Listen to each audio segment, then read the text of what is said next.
हमारा आज का टॉपिक है संक्रमण धातु संकुलों के electron spectra.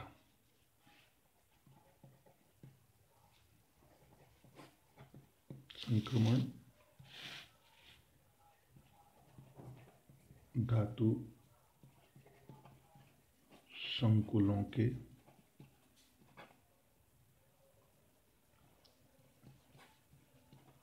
Electron spectra.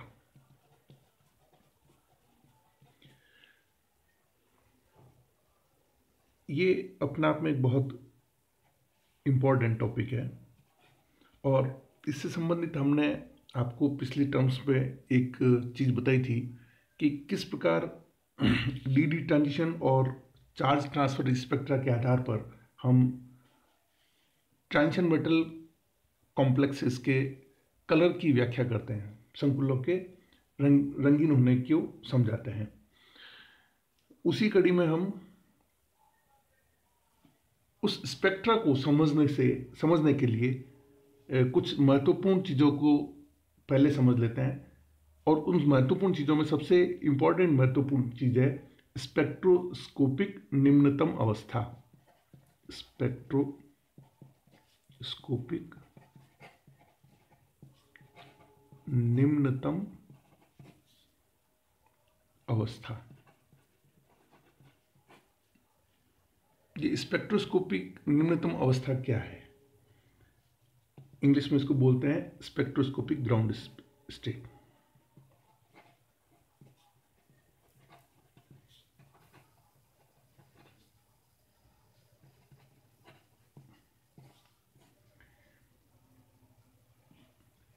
Spectroscopic ground state को समझने के लिए हमको निम्नलिखित पदों को समझना अत्यंत आवश्यक है। और वो पद कौन कौन से हैं? पहला पद कि किसी परमाणु के ऊर्जा स्तरों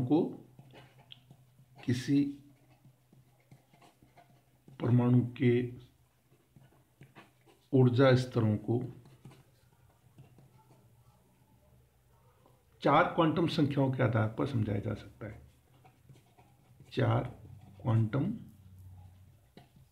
संख्याओं के आधार पर समझाया जा सकता है।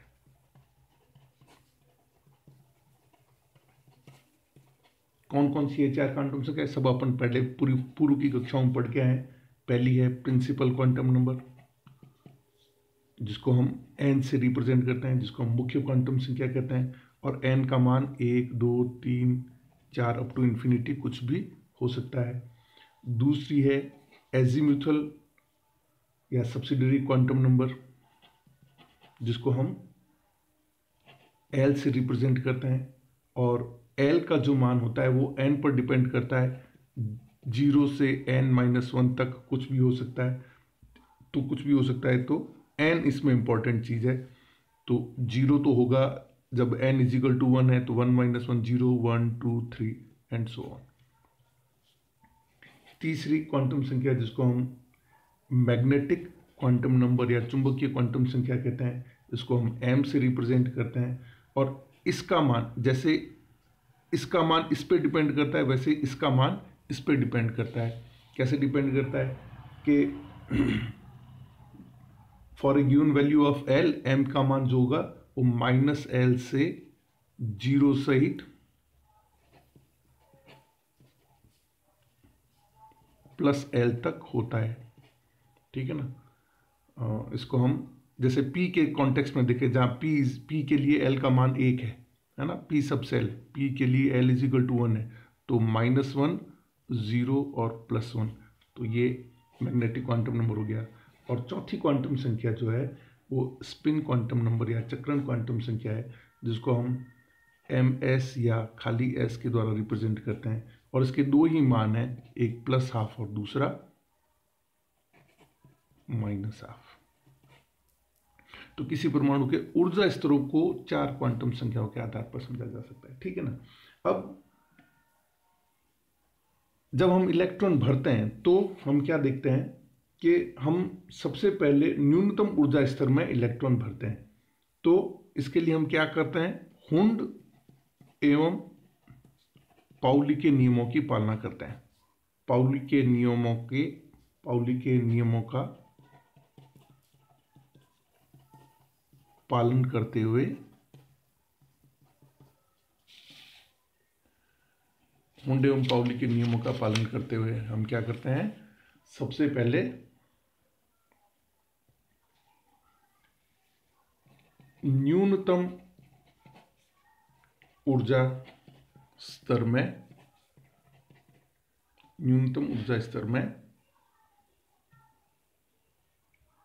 इलेक्ट्रॉन भरते हैं।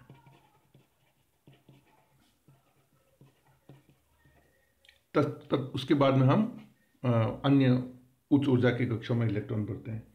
तो अब इसको एक एग्जाम्पल के द्वारा कोट करते हैं।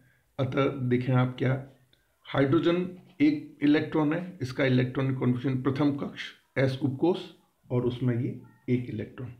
हीलियम 2 इलेक्ट्रॉन, प्रथम कक्ष s की कैपेसिटी 2 की है, 2 इलेक्ट्रॉन। लिथियम 3 इलेक्ट्रॉन, पहले कक्ष में 2 इलेक्ट्रॉन आ गए, 2 की कैपेसिटी है, उसके बाद में 2s में 1 इलेक्ट्रॉन आ गया। अब लिथियम के बाद में बेरिलियम 4, 1s2 और 2s2। ठीक है। अब जब हमको बोरोन का 5वां इलेक्ट्रॉन भरना है तो हमको p कक्षक को काम में लेना है। तो हम क्या कहते हैं, बोरोन का 5वां इलेक्ट्रॉन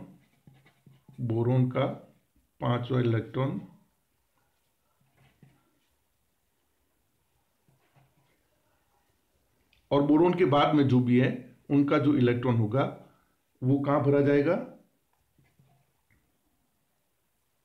5वां इलेक्ट्रॉन p कक्षक में,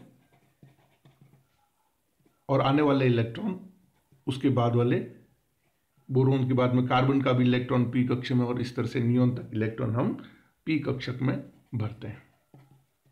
ठीक है। तो ये तो हुई बात जो कि हमने अब तक पूर्व की कक्षाओं में भी पढ़ चुके हैं। लेकिन अब इंटरेस्टिंग चीज जो है वो ये आती है कि p कक्षक हमारे पास 3 है। बोरोन 5 है ना, 1s2,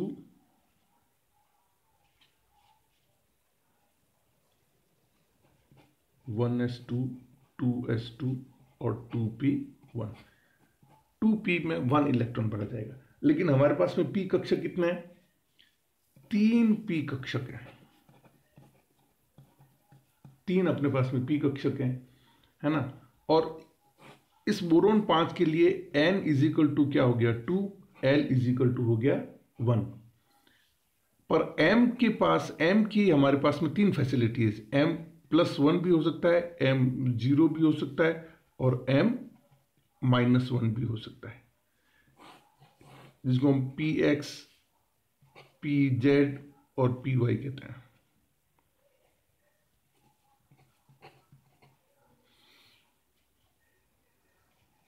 और इन px, py, pz के लिए हर एक के लिए जो ms की वैल्यू है, स्पिन क्वांटम नंबर की, हर एक के लिए +½ भी हो सकता है, -½ भी हो सकता है। इसके लिए भी +½ और -½ इसके लिए भी +½ और -½ हो सकता है। तो इतना कुल मिलाकर हम क्या कहते हैं, एक इलेक्ट्रॉन के लिए, बोरोन के 5वें एक इलेक्ट्रॉन के लिए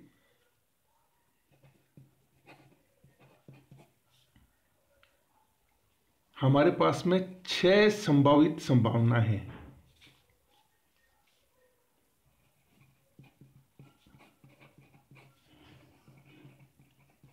6 संभावित व्यवस्थाएं हैं। ये इंपॉर्टेंट बात है। एक इलेक्ट्रॉन के लिए, बोरोन का 5वें इलेक्ट्रॉन के लिए जो कि p में भरा जाएगा, इसके लिए हमारे पास में 6 संभावित व्यवस्थाएं हैं। यहीं से हमारी मूल बात जो कि हम लेके चले थे, क्या थी, स्पेक्ट्रोस्कोपिक निम्नतम अवस्था। यहीं से हमारी निम्नतम अवस्था का निर्धारण शुरू होता है। ये जो 6 संभावित अवस्थाएं हैं, ये अभी तो हमारे पास में एक इलेक्ट्रॉन है, कहीं पे भी चलाया जाएगा इलेक्ट्रॉन तो कोई फर्क नहीं पड़ेगा क्योंकि सभी की ऊर्जा समान है। लेकिन जैसे ही हम एक से दूसरा इलेक्ट्रॉन ऐड कर देंगे, कार्बन का छठा इलेक्ट्रॉन की बात करेंगे पी में, तो आपस में इलेक्ट्रॉन इलेक्ट्रॉन में रिपल्सन के कारण हमारी ये जो संभावनाएं हैं, संभावित व्यवस्थाएं हैं, इनकी संख्याओं में इजाफा हो जाएगा। और उस स्थिति में हमको ये जो टर्म ग्राउंड स्टेट डिसाइड करना है, स्पेक्ट्रोस्कोपिक ग्राउंड निम्नतम अवस्था को निर्धारण करना अपने आप में एक महत्वपूर्ण काम होगा। तो ये तो हुई अपनी बात में बोरोन के लिए। बोरोन 5 का 5वां इलेक्ट्रॉन, 6 संभावित व्यवस्थाएं हैं, और चूंकि सभी पी कक्षक, कौन से कक्षक? पी कक्षक समभ्रंश है, मतलब समान ऊर्जा के हैं, और एक ही इलेक्ट्रॉन भरना है, समभ्रंश है और एक ही इलेक्ट्रॉन भरा जाना है, जहां पर कोई इलेक्ट्रॉन रिपल्शन की संभावना नहीं है, इसलिए सभी व्यवस्थाएं समान होगी।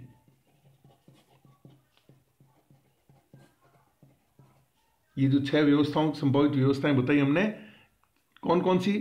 इलेक्ट्रॉन पी एक्स में भी जा सकता है, पी वाई में भी जा सकता है, पी जेड में जा सकता है, प्लस हाफ स्पिन का भी हो सकता है, माइनस हाफ स्पिन का भी हो सकता है पी एक्स में। इसी तरह पी वाई में भी प्लस हाफ माइनस हाफ किसी भी स्पिन का हो सकता है, और पी जेड में भी प्लस हाफ माइनस हाफ किसी भी स्पिन का हो सकता है। तो ये 6 संभावनाएं सभी आपस में बराबर है। अब यदि हम कार्बन की बात करें, अब यदि C6 कार्बन के छठे इलेक्ट्रॉन की बात करें, तो P2 विन्यास, इसके P2 विन्यास के लिए, P2 विन्यास में 2 इलेक्ट्रॉन के ग्रहण करने की, 2 इलेक्ट्रॉनों के कक्षकों में कक्षक ग्रहण करने की 15, इंपॉर्टेंट चीज है, 15 संभावित व्यवस्थाएं हैं।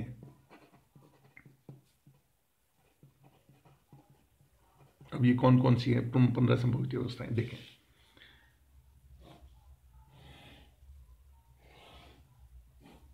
ये आपका px कक्षक, ये py कक्षक, और ये pz कक्षक। पहला electron with plus half spin px में जाता है और दूसरा इलेक्ट्रॉन py में जाता है। एक संभावना, पहला इलेक्ट्रॉन, ये कंडीशन 1, पहला इलेक्ट्रॉन py में जाता है विद प्लस हाफ स्पिन और दूसरा इलेक्ट्रॉन pz में जाता है। दूसरी संभावना। तीसरी संभावना, पहला इलेक्ट्रॉन कार्बन का px में जाता है विद प्लस हाफ स्पिन और दूसरा इलेक्ट्रॉन pz में जाता है विद प्लस हाफ स्पिन।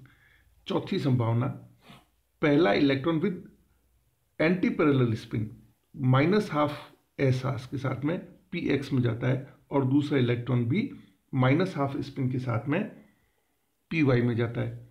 पांचवी संभावना, पहला इलेक्ट्रॉन py में विद माइनस हाफ स्पिन के जाता है और दूसरा इलेक्ट्रॉन pz में माइनस हाफ के साथ जाता है। और छठी संभावना, पहला इलेक्ट्रॉन px में जाता है और दूसरा इलेक्ट्रॉन pz में जाता है। ये तो वो संभावना है जब टोटल स्पिन जो है वो सेम रहा। ये यहाँ पे भी सेम है, यहाँ पे भी सेम है, plus half minus half minus half minus half minus half minus half. ये तो 6 संभावनाएं वो हैं जब स्पिन पैरेलल है, स्पिन पैरेलल है। ठीक है, अब इसके अलावा 9 संभावनाएं और है। वो 9 संभावनाएं कौन सी? देखो, 1 2 3 4 5 6 7 8 और 9। ये आपका px, ये py और ये pz। px में इलेक्ट्रॉन, इसको मैं 7वां, इसको 8वां, इसको 9वीं, इसको 10वीं, इसको 11वीं, ये 12वीं संभावना, ये 13वीं, ये 14वीं और ये 15वीं संभावना। तो 2 इलेक्ट्रॉनों के लिए कुल 15 संभावना है। पहला इलेक्ट्रॉन px में गया विद प्लस हाफ स्पिन और दूसरा इलेक्ट्रॉन py में गया विद माइनस हाफ स्पिन। पहला इलेक्ट्रॉन पी वाई में गया विद प्लस हाफ स्पिन, दूसरा इलेक्ट्रॉन पी जेड में गया विद माइनस हाफ स्पिन। पहला इलेक्ट्रॉन पी एक्स में गया विद प्लस हाफ स्पिन, दूसरा इलेक्ट्रॉन पी जेड में गया with minus half spin. 10th possibility, पहला इलेक्ट्रॉन माइनस हाफ स्पिन के साथ में पी एक्स में गया और दूसरा इलेक्ट्रॉन प्लस हाफ स्पिन, इसका उल्टा, पहले वाली कंडीशन का जस्ट उल्टा। फिर अगला इलेक्ट्रॉन, अगली कंडीशन, पहला इलेक्ट्रॉन पी वाई में माइनस हाफ स्पिन के साथ में गया और दूसरा इलेक्ट्रॉन पी जेड में प्लस हाफ के साथ में गया। इसी तरह नेक्स्ट पॉसिबिलिटी, 12th पॉसिबिलिटी, कि पहला इलेक्ट्रॉन आपके ये इसके जस्ट रिवर्स नेगेटिव स्पिन या माइनस हाफ स्पिन के साथ में पी एक्स में गया और दूसरा इलेक्ट्रॉन प्लस हाफ स्पिन के साथ में पी जेड में गया। ठीक है, अब एक तो ही ये संभावना, और इसके अलावा बहुत यूनिक संभावना जो कि दोनों इलेक्ट्रॉन एक ही कक्ष में पी एक्स में अपोजिट स्पिन के साथ में आ गए, पी वाई में अपोजिट स्पिन के साथ में आ गए और पी जेड में अपोजिट में। ये तो स्पिन पैरेलल हो गया, इसको पैरेलल इस तरह से रिप्रेजेंट करते हैं, और ये स्पिन अपोजिट हो गया।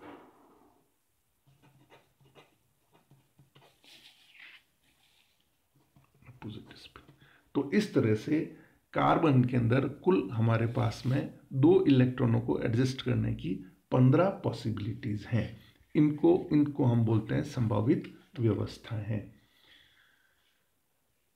अब अपन कहते हैं कि भाई इन 15 में से हकीकत में कितनी संभव है और क्यों।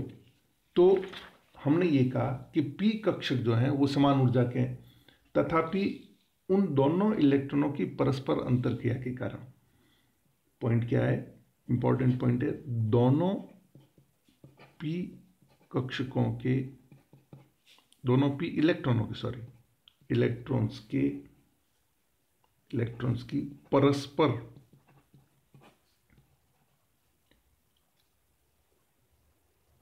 अंतरक्रिया, इंटरैक्शन के कारण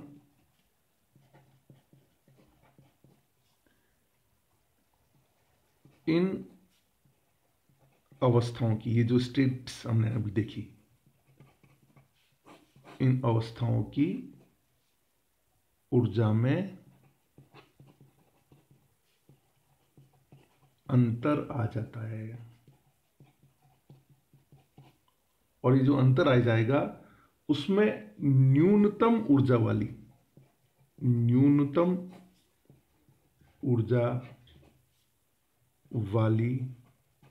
अवस्था क्या कहलाएगी, न्यूनतम ऊर्जा वाली अवस्था निम्नतम अवस्था कहलाएगी।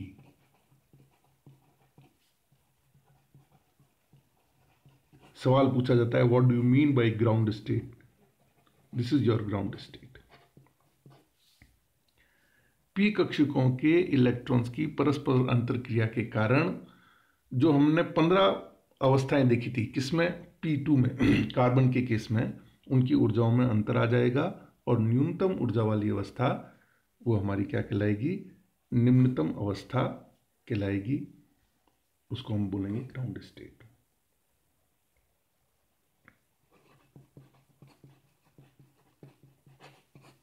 अब एक और इंपॉर्टेंट पॉइंट है, इस अंतरक्रिया, परस्पर अंतरक्रिया के अलावा भी, इस अंतरक्रिया के अलावा भी हमारे पास में और भी इलेक्ट्रॉनों के मध्य बल कार्य करते हैं, उनका हम उल्लेख करते हैं, है ना। तो स्थिर विद्युत प्रतिकर्षण के अतिरिक्त इन दोनों इलेक्ट्रॉनों पर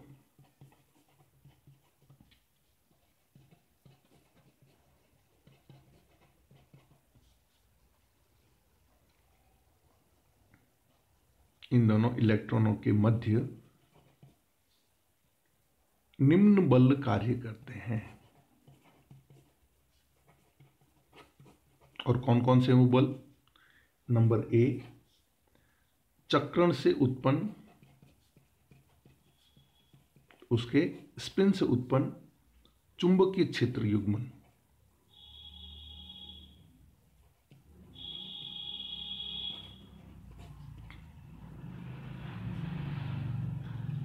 और दूसरा कक्षकीय गति,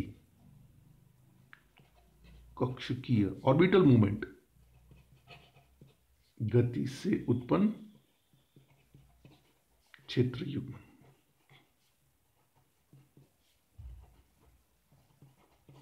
ये दो और इंपॉर्टेंट फोर्सेस हैं जो कि इन दो इलेक्ट्रॉनों पर काम करते हैं। इन दोनों इलेक्ट्रॉनों पर काम करेंगे तो उससे हमारी ग्राउंड स्टेट का निर्धारण और ज़्यादा फाइन हो जाएगा। न्यूनतम ऊर्जा अवस्था को हम और अच्छी तरीके से एक्सप्लेन कर पाएंगे। इसके लिए हमको 2 पॉइंट ध्यान में रखना है। पहला पॉइंट, किसको डिसाइड करने के लिए? ग्राउंड स्टेट डिसाइड करने के लिए 2 इंपॉर्टेंट पॉइंट और ध्यान रखना है। पहली बात तो न्यूनतम ऊर्जा अवस्था कैसे डिसाइड होगी और कैसे बनती है। तो न्यूनतम ऊर्जा अवस्था में कौन कौन रोल प्ले करता है? एक तो चक्रण से उत्पन्न चुंबकीय क्षेत्र युग्मन और कक्षकीय गति से उत्पन्न चुंबकीय क्षेत्र। अंतर क्रिया से तो है ही।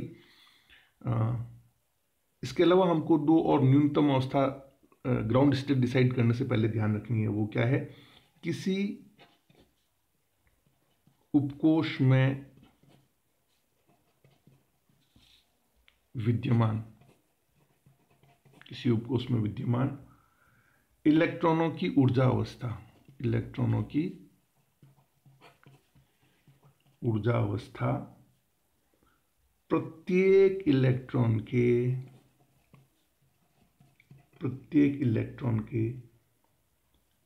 कक्षीय कोणीय संवेग, कक्षीय कोणीय, या इसको कक्षकीय भी कहते हैं, कक्षीय कोणीय संवेग,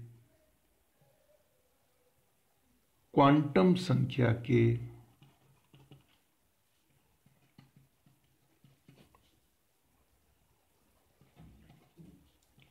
परिणाम पर निर्भर करती है।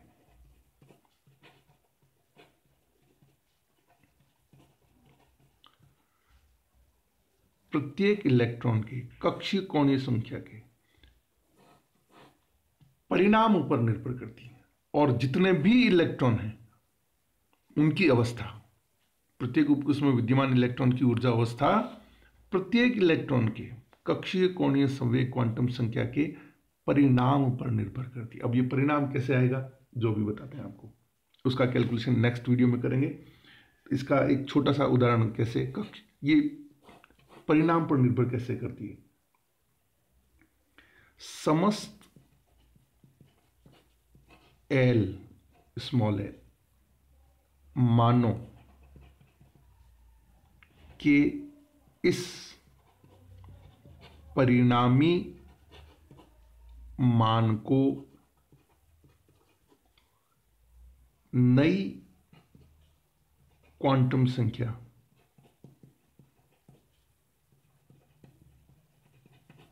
एल, कैपिटल एल, समस्त एल के मान, एल मानों के इस परिणामी मान को एक नई क्वांटम संख्या एल द्वारा प्रदर्शित करते हैं। कैसे? Capital L is equal to 0 तो इसको कैपिटल एस, 1 तो इसको कैपिटल पी, 2 तो इसको कैपिटल डी, 3 तो इसको कैपिटल एफ, 4 तो कैपिटल जी, 5 तो कैपिटल एच, 6 तो आई। जे हम काम में नहीं लेते, जे एक अन्य क्वांटम संख्या के लिए काम में आता है। 7 तो हम इसको के और 8 तो इसको हम एल कहते हैं। अभी तो हमने सिर्फ एक चीज डिसाइड की है, वो क्या है? कक्षकीय कोणीय संवेग, परिणामी कक्षीय कोणीय संवेग क्वांटम संख्या के परिणाम पर निर्भर करता है। क्या निर्भर करता है? किसी उपकोष में विद्यमान इलेक्ट्रॉन की ऊर्जा अवस्था। जो ग्राउंड स्टेट हम बात कर रहे थे वो किस पर निर्भर करती है? प्रत्येक इलेक्ट्रॉन के कक्षीय कोणीय संवेग के क्वांटम संख्या के परिणाम पर। और परिणामी क्वांटम संख्या क्या है? कैपिटल एल, जो कैसे डिसाइड करते हैं? समस्त एल मानों के ऐड करके, और उसका एक फॉर्मूला है जो हम नेक्स्ट वीडियो में आपको बताएंगे। तो अभी फिलहाल ग्राउंड स्टेट को हमने डिसाइड करने का आपको एक तरीका बताया कि भाई पी के अंदर इंटरेक्शन होता है, और उसके अलावा इंटरेक्शन के अलावा इनमें चक्रण से उत्पन्न चुंबकीय क्षेत्र युग्मन भी काम आता है, और कक्षकीय गति से उत्पन्न चुंबकीय क्षेत्र का भी अब जो ग्राउंड स्टेट डिसाइड करते हैं उसमें इंपॉर्टेंट रोल होता है। नेक्स्ट वीडियो में कैसे ये इंपॉर्टेंट रोल है उसको एक्सप्लेन करेंगे।